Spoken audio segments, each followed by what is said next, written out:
Malapit na kami sa babaan namin mga kabayan.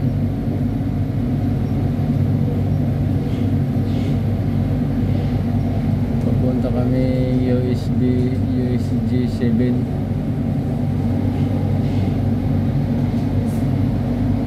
Tapos para lang kami nagsakay-sakay ng airplane ba mga kabayan. Kita nyo naman yung mga sasakyan nasa baba, mga maliit na lang.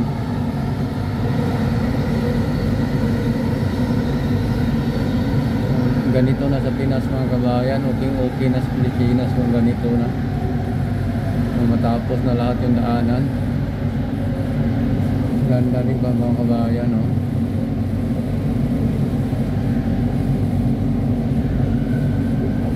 Ganda daanan dito sa taas mga kabayan, walang traffic eh. No?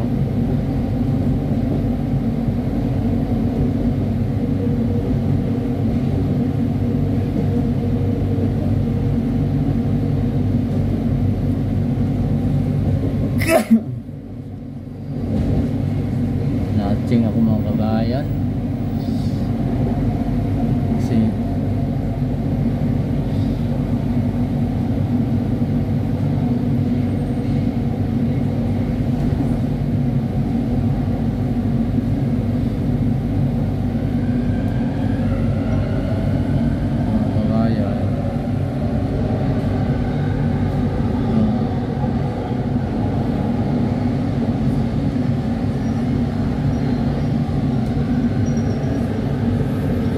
dito may bus din dito mga kabayan, ang nilaan nila sa taas.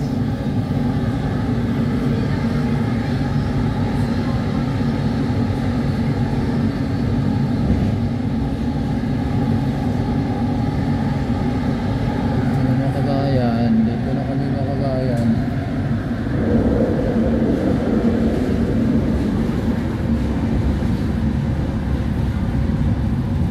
Dito na kami sa destination namin mga kabayan. Dito na kami bababa mga kabayan. Daming pasahero mga kabayan. May isa pang train doon sa kabila mga kabayan. Dito kami mga kabayan.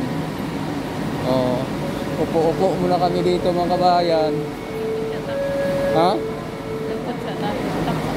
Oo. Upo-upo muna kami mga kabayan. Dalawang train doon mga kabayan. Isa dito, isa din dito. Ito mga kabayan, relax muna mga kabayan. Nakakapagod mga kabayan.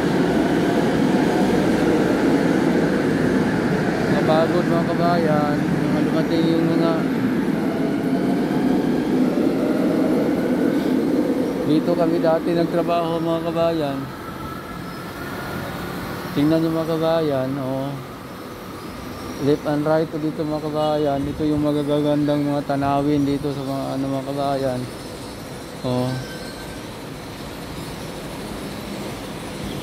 Relax muna mga kabayan. Tingin-tingin muna ng mga views mga kabayan. Kasi nasa itaas kami mga kabayan. Makita yung mga malalaking building sa baba. At saka yung mga bundok doon. Makita niyo ba mga kabayan, yung mga bundok doon sa malayo, parang medyo hindi maano mga kabayan, hindi maliwanag kasi parang umusok eh. Nandito kasi kami sa taas mga kabayan.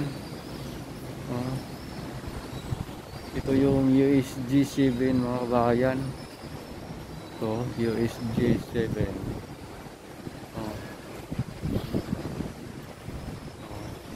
Kaluwar, exit, ibig sabihin mga kabayan, kaluwar, lalabas, exit niya. Yun.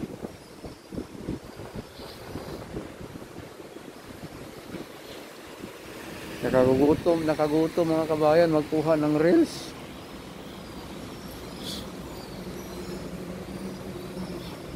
Ito naman dalawang tagabantay mga kabayan, linagay pa nila sa railway. Kailangan talaga mag-ingat mga kabayan, Oh, may pangalan. Barang Anda, Tarjato, Atas Drake, kami sa Dia Mambanto. Drop your belongings on the truck.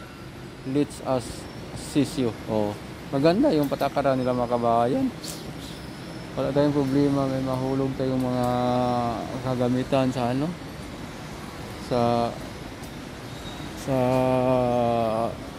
railway ng airplane mga kabayan. Oh, yun ang train na isa mga kabayan, no, hindi tumakbo.